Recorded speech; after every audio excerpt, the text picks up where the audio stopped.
Hi friends, வணக்கம் அன்பு நெஞ்சங்களே. Welcome back to Ponni Shankar lifestyle. அழகாக சமைச்சு அளவாக சாப்பிட்டு ஆரோக்கியமாக வாழலாம். பொங்கல் செலிப்ரேஷன், பொங்கல் அன்னைக்கு நடந்த விஷயங்களை இந்த விலாகில் நீங்கள் காணொலியாக பார்ப்பீங்க. பொங்கல் வரத்துக்கு முன்னாடி, அடுத்த பொங்கல் வரத்துக்கு முன்னாடியாவது குயிக்காக நம்ம இந்த பொங்கல் விலாகை எடிட் பண்ணி போட்டணும் அப்படின்னு சொல்லிட்டு கிடைக்கிற கொஞ்சம் டைமில் எல்லாமே டைம் சேவ் பண்ணி வச்சு இப்போது எடிட் பண்ணிகிட்ருக்கேன். வாய்ஸ் ஓவர் ஃபுல் வீடியோவுக்கும் கொடுக்கணும் அப்படிங்கிறது ரொம்ப கஷ்டமான விஷயம். இடையில எடிட் பண்ணுறப்ப என்னென்ன டிஸ்டர்பன்சஸ் வரும் அப்படிங்கிறதெல்லாம் எடிட் பண்ணுறவங்களுக்கு, யூடியூபர்ஸுக்கு எல்லாருக்குமே தெளிவாக தெரியும். ஸோ இந்த வீடியோ உங்களுக்கு ரொம்ப பிடிக்கும்னு நினைக்கிறேன். பிடிச்சிருந்துச்சுன்னா மறக்காமல் பொன்னி சங்கர் லைஃப் ஸ்டைலுக்கு சப்ஸ்கிரைப் பண்ணிவிட்டு எங்களை சப்போர்ட் பண்ணுங்கள். ஃபுல்லாகவே செலிப்ரேஷன் வீடியோ தான். லாஸ்ட்டாக ஒரு 14th மினிட்டுக்கு அப்புறமா ஊரில் பருத்திச்சேரியில் எங்கள் சொந்தக்காரவங்க வீட்டில் அவங்க பண்ணியிருந்த பொங்கல் செலிப்ரேஷனையும் ஆட் பண்ணியிருக்கிறேன். பிடிச்சிருக்கு, எப்படி இருக்குது அப்படிங்கிறதையும் நீங்கள் காமெண்ட்ஸில் சொல்லுங்கள். இந்த எங்கள் பொங்கல் வீடியோஸில் எல்லாத்துலேயுமே சக்கரை பொங்கல், வெண்பொங்கல் அது இல்லாமல் காய்கறிகள் அதிகமாக போட்டு, அதாவது 7 காய் 5 காயில் ஸ்டார்ட் பண்ணி 11 15 இந்த மாதிரி வரிசையாக ஒத்தப்படையில் காய்கறிகள் அதிகமாக, கிழங்கு வகைகள் மெயினாக மொச்சக்காய் அதெல்லாம் ரொம்ப யூஸ் பண்ணுவாங்க. இதெல்லாம் போட்டு காய்கறிகள்லாம் கலந்த காய் அதை போட்டு செஞ்சு வச்சு சாமி கும்பிட்றது அன்றைய ஸ்பெஷல். பொங்கல் அன்னைக்கு நாங்கள் எல்லார் வீட்லேயும் இந்த மாதிரி செய்வோம். சின்ன வயசில் இருக்கும் பொழுதெல்லாம் மாடு இருக்கும் அப்படிங்கிறதுனால 2வது நாள் மாட்டுக்கெல்லாம் நிறைய இருக்கும், நல்லாயிருக்கும் அந்த செலிப்ரேஷன். மாட்டுக்கு கயிறுலலாம் நெட்டி மாலையெல்லாம் போட்டு ஈவினிங் ஆச்சுன்னா அதுக்கப்புறமா இது தாம்பாளம் மாதிரி வச்சு அதில் தட்டிக்கிட்டே மாட்டுக்கெல்லாம் பொங்கல் செஞ்சு கொடுத்துட்டு ஈவினிங் எல்லோரும் கோயிலுக்கெல்லாம் போயிட்டு வருவாங்க. அதுக்கப்புறமா தேங்காயெல்லாம் உடச்சி எடுத்துகிட்டு வருவாங்க. அதுக்கப்புறம் பெரியவங்க கிட்டே போய் ஆசீர்வாதம்லாம் வாங்கிட்டு எல்லார் வீட்லேயும் போய் ஆசீர்வாதம் வாங்கிட்டு வருவோம். கும்பலாக ஃப்ரெண்ட்ஸ் எல்லாம் சேர்ந்து போகிறது, இந்த மாதிரி நிறைய விஷயங்கள் நடக்கும். அதையெல்லாம் இப்போது நகரத்துக்கு நம்ம கிராமத்துலேருந்து மாற கொஞ்சம் விஷயங்கள் எல்லாமே அழிஞ்சிக்கிட்டு வருது. அதாவது எல்லாமே இல்லாமல் ஆகிட்டு வருது. இந்த சுச்சுவேஷனில் அந்த மாதிரி விஷயங்களை உங்கள் கூட ஷேர் பண்ணுறது ரொம்பவே எனக்கு சந்தோஷமாக இருக்குது.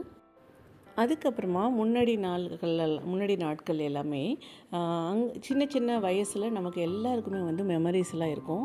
பொங்கல் அன்னைக்கு அந்த மாதிரி நான் சின்ன வயசில் இருக்கிறப்போ, அதாவது 5th ஸ்டாண்டர்ட் 6th ஸ்டாண்டர்ட்லாம் படிக்கிறப்போ, அந்த டைமில் என்னென்னா பொங்கல் அன்னைக்கு மறுநாள், அதுக்கப்புறம் காணும் பொங்கல் அன்னைக்கு எல்லார் வீட்லேருந்து சாதம்லாம் கலவை சாதம்லாம் செய்வாங்க. அதுக்கப்புறம் எல்லார் வீட்லேயுமே பொம்பளை பிள்ளைங்க இருக்கிற வீட்டில் எல்லார் வீட்லேயும் எல்லோரும் சேர்ந்து பூவெல்லாம் தைச்சி விடுவாங்க. தலையில் பூ தைச்சி விடுவாங்க. தாழம்பூ வச்சு தலையில் வச்சு தைச்சி விடுவாங்க. இப்போல்லாம் தாழம்பூ பார்க்குறதே ரொம்ப ஒரு அரிய செயல் மாதிரி, அரிய வகை பூ மாதிரி இருக்குது. ரொம்ப கிடைக்கிறதே இல்லை ஆக்சுவலி அது, அந்த பூவெல்லாம் இப்போது. இந்த மாதிரி எனக்கு ஒரு வருஷம் பொங்கலுக்கு தைச்சி விட்டுருந்தாங்க. பக்கத்தில் இருக்கிறவங்க, எங்கள் தெருவில் இருக்கிறவங்க வீட்டிலேயே ஒருத்தவங்க எனக்கு தைச்சி விட்டுருந்தாங்க. அதை வச்சுட்டு அப்படியே அழகாக எனக்கு பூவில் தைச்சி வச்சுருக்காங்க, தைச்சி விட்டாங்கன்னு எல்லாத்துட்டையும் அந்த தலைமுடியை காமிச்சிக்கிட்டே போய் எல்லாத்துட்டையும் பேசிட்டு சந்தோஷமாக இருந்துச்சு அந்த சின்ன வயது நாட்கள் எல்லாம். இதே மாதிரி உங்களுக்கு சின்ன வயசில் பொங்கல் இல்லை வேறு ஏதாவது இந்த மாதிரி நமக்கு ஃபெஸ்டிவல் டேஸில் இந்த மாதிரி நாட்களில் நீங்கள் பண்ணின எந்த விஷயம் உங்களுக்கு அந்த பொங்கல் இல்லை அந்த நாள் திரும்ப வரும்பொழுது அந்த நினைவுகள் வந்துக்கிட்டே இருக்கும். இது எனக்கு ரொம்ப பிடிச்ச விஷயம், சின்ன வயசில் பண்ணினது இப்போ பண்ணது இல்லை. இந்த மாதிரி ஸ்வீட் மெமரிஸ் மாதிரி உங்களுக்கு என்னென்ன ஞாபகங்கள் இருக்குது பொங்கலை பற்றி அப்படிங்கிறதையும் நீங்கள் கமெண்ட்ஸில் ஷேர் பண்ணுங்கள்.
பொங்கல்லாம் செஞ்சு வச்சதுக்கு அப்புறமா ஊர்லலாம் இருக்கிறப்போ இப்போ நான் மஞ்சள் போட்டுட்டு அதுக்கு மேலே கோலம் போடுறேன் இல்லையா, பொங்கல் பானையை வந்து வைக்கிறதுக்கு. ஊரில் இருக்கிறப்ப தவிடுன்னு சொல்லுவாங்க. அதாவது அரிசியை வந்து நெல் வந்து வேக வச்சு அதுலேருந்து அரிசி எடுக்கிறதுக்கு முன்னாடி மிஷினில் கொண்டு போய் கொடுத்தோன்னா அரிசி தனியாக தவிடு தனியாக, அந்த மேலே நெல்லுக்கு மேலே இருக்கிற அந்த மஞ்சள் கலராக தூள் தூளாக இருக்கும் இல்லையா, அதை தான் வந்து தவிடுன்னு சொல்லுவாங்க. ரொம்ப சின்னதாக ஆச்சுன்னா அதை வந்து உமின்னு சொல்லுவாங்க. இந்த தவிடு தான் வந்து எடுத்துகிட்டு வந்து இந்த மஞ்சளுக்கு பதிலாக தவிட்டை அப்படியே அடியில் சமப்படுத்திட்டு அதுக்கு மேலே கோலம் போட்டு அதுக்கு மேலே கொண்டு வந்து இந்த பொங்கல் பானையெல்லாம் வைப்பாங்க. பட் இங்கே அவைலபிள் இல்லை அப்படிங்கிறதுனால தவிட்டுக்கு பதிலாக நான் பொங்கலுக்காக மஞ்சள், அதுக்கு மேலே சாதாரண கோலமாவு அரிசி மாவு கோலம் போட்டுட்டு பூவெல்லாம் வச்சு அதுக்கு மேலே டெக்கரேஷன் பண்ணிகிட்ருக்கேன். இந்த மாதிரி உங்கள் ஊர்லலாம் செஞ்சுருக்காங்களா, இல்லை நீங்கள் பண்ணியிருக்கீங்களா அப்படிங்கிறதையும் எனக்கு கமெண்ட்ஸில் சொல்லுங்கள்.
எங்களோட வீடியோஸ் அதில் இருக்கிற கண்டென்ட் உங்களுக்கு பிடிச்சிருந்துச்சுன்னா மறக்காமல் பொன்னி சங்கர் லைஃப் ஸ்டைலுக்கு சப்ஸ்கிரைப் பண்ணி எங்களை சப்போர்ட் பண்ணுங்கள். மீண்டும் ஒரு இனிய தருணத்தில் சந்திப்போம். Thank you so much friends. பாய்.